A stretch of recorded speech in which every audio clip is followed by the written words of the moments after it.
This is Full Game Prometheus, the only YouTuber that actually shows you full games of all the tips and schemes he posts in the channel. I actually show you the good, the bad, and the ugly. Alright, so guys, this is the third and final part of the Eagles playbook, Gun Ace Twin Offset. You can find the Gun Ace Twin Offset in other playbooks.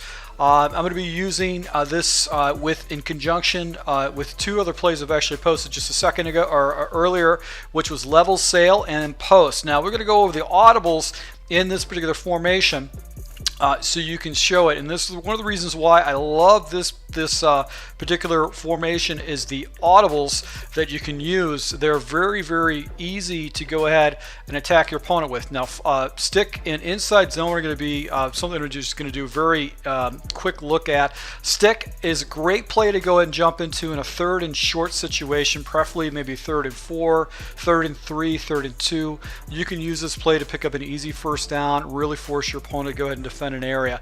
Another play that you can use is obviously inside zone. This is going to be your running play. I looked at some of the other running plays in this formation, the Power O, the outside zone, which essentially works the same in the 0-1 trap, and there's no reason to use those other plays or actually incorporate in your scheme when you can just use the inside zone. It allows you to run to the outside and the inside. It's got a little good blocking. Now, one of the best plays in this particular formation is the smash. I have a one setup adjustment we make, and then play action verticals is good against an opponent that has to press. And basically, the way we're going to use this play to go ahead and tack underneath, it's going to force them to press, and then you can actually go ahead and use play action verticals to open it up. So let's go ahead and jump into the plays right now. We'll start off with the run and go from there.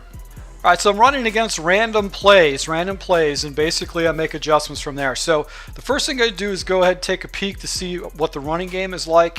If I don't like the running game, if it doesn't have a good box, this has got 7 in the box, so I still have kind of a slight advantage because I got 7 in the box. I can pretty much run if I want to, but I've got an opponent that actually hovers down into the box. I can get away from it. Now, stick is a great play because basically there's no really read or progression. All you're going to be doing is throwing to the hot routed tight end number 2, and basically you're going to release the ball and do a possession catch. And the reason why is that 9 out of 10 times he's going to get a free release. You're going to be able to pick up some fairly easy yards. So you run into a situation where it's third and short, third and 2, third and 3, third and 4. You know you can definitely go ahead and jump onto this ball and get an easy completion. Just do a possession catch, and basically just go ahead and catch the ball. It's just very, very easy to do that. So let's just go ahead and just do it one more time with the possession catch with stick. I actually threw off to the other side, but what's great about this particular play is that the complement of the routes, it's going to eat up majority of the zones, and that's what's great about it. It's a very easy progression, easy yards to go ahead and pick up against your opponent. Now, if your opponent goes into the light box, you can go ahead and run. You can see it's going to give me green, and basically we're going to look for the double teams and look for the holes. This run is easy to go ahead and use against your opponent. If he goes into a light box, he's trying to defend, he's doing some kind of a double blitz or like that. You got 7 guys, good blockers up front, and they all have to basically pick their holes, and you can basically pick up some fairly easy yards. So I'm not following my holes right there, but this is a really, really good run. You can see that basically I'm just picking up, and this is what's good about this particular formation is that you can run this formation in a no huddle situation to go ahead and move the ball down the field. You're going to force your opponent to go ahead and defend the run because you have a nice inside zone, and a lot of times what you could do is you could take it out, which doesn't seem to be the case right here. But you can see even with 8 guys in the box, I'm able to pick up 1 tough yard. So another great run to go ahead and use against your opponent in those type of situations where you got short yardage and you're using a no huddle. All right, so the other audible that we have is going to be smash, and I like to make 1 adjustment, maybe 2. I might do a block and release with the running back because the running back really is not doing anything for me in this particular play. I'm focusing all my attention off the left-hand side. That essentially is where I'm going to be looking at. My read is going to be this wide receiver, which is going to be Matthews, and watching this corner and how he reacts to his route. Now, on a smoke route, basically he's going to come down, and if the defender does not go to him right away, what I'm going to do is just going to go and chuck that ball to him immediately and just pick up some easy yards. So if he doesn't have anybody, if he doesn't have a defender actually fall into that area, we're not going to be really concerned about it. Now, what's good about it is if he does come down I've got this deep corner out that I can hit. But once again, I'm looking at this defender right here. I'm seeing what he's going to do. And he comes biting down to the smoke route.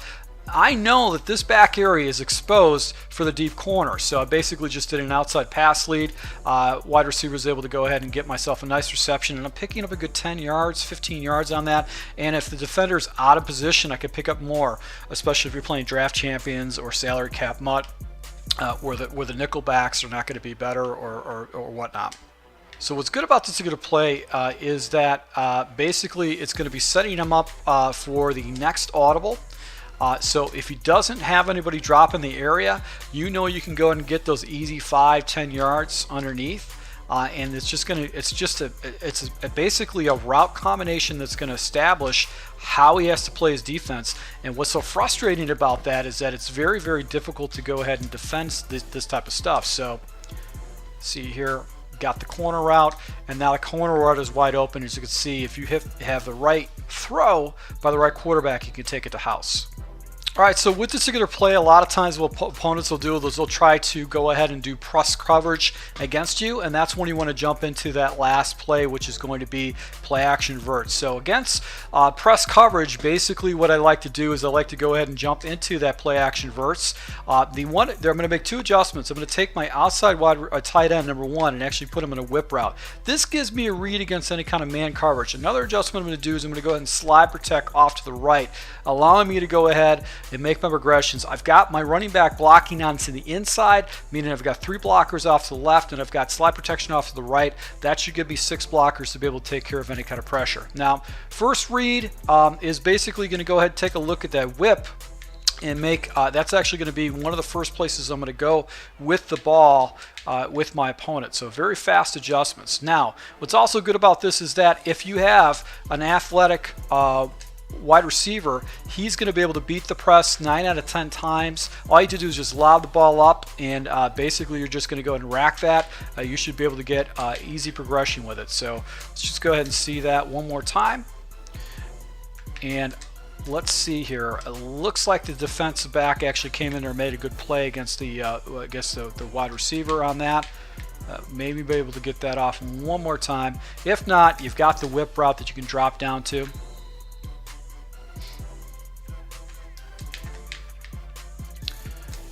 And also you've got that crossing route by the other tight end, which against man coverage generally is going to break away with. So this is a really good play to go ahead and use against your opponent if he's showing you that press look. Basically what you're going to do is you're going to go ahead and just look to the defensive back in the middle, see if it's man coverage, see if you got that beat across the middle. But I do like blocking 6, giving myself a fast little progression and read underneath. Or you can go ahead and hit this guy right over the middle against that type of a press look. So to my subscribers, I hope you guys appreciate these tips. Let me know if you run this particular formation, the gun ace twins offset, if there's any other plays that you like to go ahead and use, and the particular plays that I showed in this 3-part series, if you run them a little bit differently, go ahead and throw those suggestions out. Looking forward to Madden 18. I know it's right around the corner, but still going to be playing some Madden 17, getting used to the game, getting moving forward and trying to pick up some more wins in this game to go ahead and take my game to the next level. So once again, to my subscribers, thanks for your support. Until next time.